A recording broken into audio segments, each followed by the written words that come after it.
Kabar tak dinyana, seorang pendeta Yahudi bisa meninggal di atas makam Nabi Muhammad sallallahu alaihi wasallam. Dikisahkan bahwa di kota Syam, Syria, terdapat seorang pendeta Yahudi yang sangat membenci Rasulullah sallallahu alaihi wasallam. Di kota Syam ini, ia memiliki kegiatan keagamaan atau pengajian yang diadakan setiap hari Sabtu. Kegiatan ini dihadiri oleh puluhan ribu jamaahnya yang berkumpul untuk membaca kitab Taurat bersama-sama. Suatu ketika pendeta ini sedang mempersiapkan materi yang akan diajarkan, ia menemukan sebuah bagian dalam kitab Taurat yang berbicara tentang sejarah keagungan Nabi Muhammad sallallahu alaihi wasallam. Namun karena rasa bencinya terhadap Rasulullah sallallahu alaihi wasallam, dia merobek lembaran tersebut dari kitab Tauratnya pada hari Sabtu berikutnya. Kemudian pada pekan hari Sabtu berikutnya atau minggu ketiga, ketika ia sedang menyiapkan materi lain dari kitab Taurat untuk diajarkan kepada murid-muridnya, dia kembali menemukan 24 lembar dalam kitab Taurat yang juga berbicara tentang sejarah Rasulullah sallallahu alaihi wasallam. Tanpa ragu, dia pun merobek ke 24 halaman tersebut. Karena telah menyobek semua cerita tentang Nabi Muhammad sallallahu alaihi wasallam dalam kitab Taurat, pendeta ini semakin penasaran tentang bagaimana Nabi Muhammad sallallahu alaihi wasallam ini dan mengapa namanya disebut dalam kitab Taurat. Rasa penasaran ini semakin bertambah hingga akhirnya dia berencana untuk pergi bertemu dengan Nabi Muhammad sallallahu alaihi wasallam. Namun dia menyadari bahwa jarak antara Syam dan Madinah sangat jauh dan perjalanan itu akan memakan waktu sekitar 30 hari jika menggunakan unta. Ini berarti dia harus meninggalkan pengajiannya yang rutin setidaknya selama 8 pertemuan. Hal ini tentu saja menjadi beban yang berat bagi para murid-muridnya. Seorang murid mencoba mengingatkan sang pendeta bahwa kebaiknya Tuan Pendeta tidak pergi menemui Muhammad, karena siapapun yang bertemu dengannya pasti akan tunduk kepadanya. Dia bertanya, kalau nanti Anda tunduk kepada Muhammad, lalu siapa yang akan memimpin kami? Mendengar nasihat murid-muridnya, sang pendeta mengurung niatnya untuk pergi ke Madinah. Namun, seminggu kemudian, niatnya untuk bertemu Nabi Muhammad sallallahu alaihi wasallam muncul lagi. Kali ini, sang pendeta semakin penasaran. Tetapi lagi-lagi muridnya melarangnya pergi ke Madinah. Bahkan ketika dia mencoba pamitan, mereka selalu menahannya. Hal ini menjadi sampai 3 kali dan murid-muridnya tidak pernah mengizinkannya pergi menemui Nabi Muhammad sallallahu alaihi wasallam.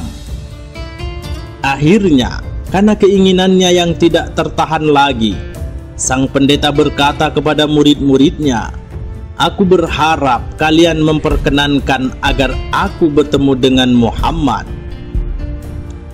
Mendengar perkataan sang pendeta, akhirnya para murid merelakan pendetanya untuk pergi menemui Nabi Muhammad sallallahu alaihi wasallam di Madinah.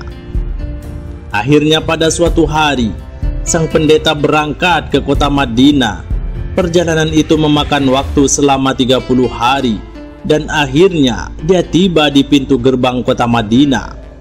Di sana, sang pendeta bertemu dengan seorang laki-laki tampan, berkulit putih, berbadan tinggi, dan berpakaian serba putih.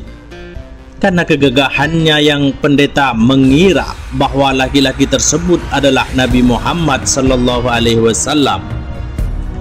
Maka sang pendeta mendekati laki-laki tersebut dan menyapa, "Assalamualaikum ya Muhammad." Laki-laki tampan berbaju putih itu langsung menangis mendengar salam tersebut. Melihat situasi yang aneh ini, sang pendeta menjadi heran. Mengapa laki-laki tersebut menangis? Laki-laki itu mendekati sang pendeta dan bertanya, "Wahai Tuan, Anda berasal dari mana?" Sang pendeta menjawab, "Aku berasal dari tempat yang sangat jauh. Aku dari Syam dan ingin sekali bertemu dengan Muhammad." Mendengar jawaban sang pendeta, laki-laki tersebut segera mengantarkannya menghadap Nabi Muhammad SAW. Dia membawa sang pendeta ke Masjid Nabawi.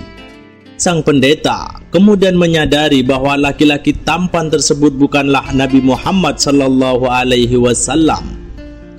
Rasa penasarannya membuatnya semakin tak sabar untuk segera bertemu dengan Nabi Muhammad SAW. Belakangan diketahui bahwa laki-laki tampan berbaju putih itu adalah Salman Al-Farisi. Ketika sampai di Masjid Nabawi, sebelum masuk, sang pendeta mengucapkan salam, "Assalamualaikum." "Assalamualaikum ya Muhammad." Seketika, semua sahabat yang berada di dalam masjid pun menangis tersedu-sedu. Sang pendeta semakin kaget karena setiap kali dia mengucapkan salam kepada penduduk Madinah, mereka langsung menangis. Kemudian, saat suasana masjid masih dipenuhi dengan suara isak tangis, Ali bin Abi Thalib mendekati sang pendeta dan bertanya, "Wahai Tuan, dari mana Anda berasal?" Sang pendeta menjawab, "Aku berasal dari negeri Syam dan sengaja datang ke sini untuk bertemu dengan Muhammad." Ali pun menjawab, "Terlambat, beliau telah wafat sejak seminggu yang lalu." Sang pendeta pun kaget sekaligus menyesal mendengar kabar tersebut. Kemudian sang pendeta bertanya, "Bolehkah aku melihat jubahnya Nabi Muhammad?" Lalu Sayyidina Ali menyuruh Bilal bin Rabah untuk mengambilkan jubah milik Nabi Muhammad SAW. Bilal pergi ke rumah Fatimah dan memberitahukan maksudnya. Ketika Sayyidah Fatimah membuka lemari tempat jubah itu disimpan, ia langsung menangis teringat akan bau harum tubuh ayahandanya. Maka diberikannya jubah itu kepada Bilal, yang kemudian membawanya ke masjid dan memberikannya kepada Ali. Setelah dihamparkan, sang pendeta mencium jubah itu lalu berkata, "Ternyata benar, dia utusan Allah.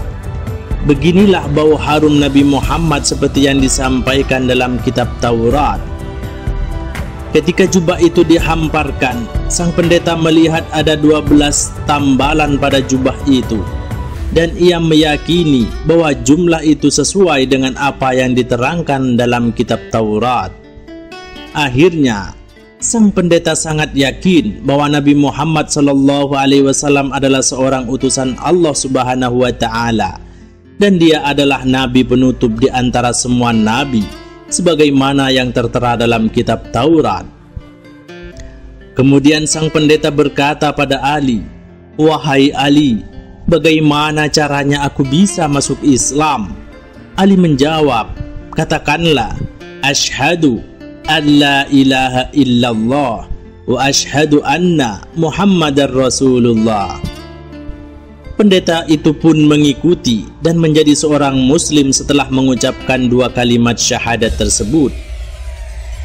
Setelah menjadi seorang muslim, sang pendeta berkata, "Wahai sahabatku Ali, bolehkah aku berziarah ke makam Rasulullah?" Ali menyuruh Bilal untuk mengantarkannya.